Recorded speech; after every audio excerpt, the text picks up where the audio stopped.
প্রথমে ফ্রাই প্যানে দিয়ে দিব সরিষার তেল।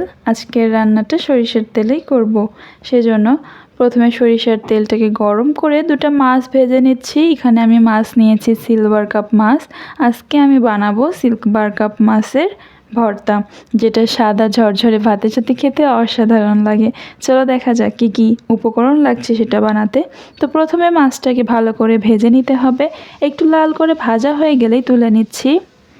এবার একই তেলে দিয়ে দিব শুকনা লঙ্কা। আর হ্যাঁ, এখানে আমি দুইটা মাছ নিয়েছি, কারণ একটা ভাজা রেখেছি আর একটা ভর্তা করেছি। আর অবশ্যই মাছটাকে ভালো করে পরিষ্কার করে ধুয়ে নেওয়ার পরে হলুদ লবণ দিয়ে মাখিয়ে রেখেছিলাম। শুকনা লঙ্কা ভাজার পর দিয়ে দিব কেটে রাখা পেঁয়াজ। এবার পেঁয়াজ আর শুকনা লঙ্কাকে একটু সময় নিয়ে ভালো করে ভেজে নিতে হবে। আমি এখানে লবণ দিব না, মাখানোর সময় একবারে লবণ দিব, সেজন্য আর লবণ হলুদ দিচ্ছি না।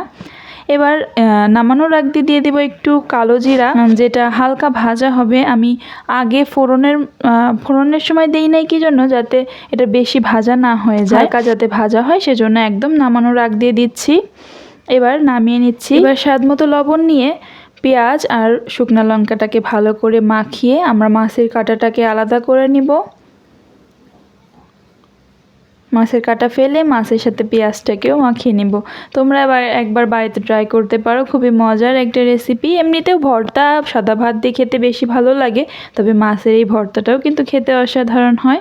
তোমরা বাড়িতে ট্রাই করো। দেখা হয়ে যাবে নেক্সট কোনো শর্টসে। Bye bye.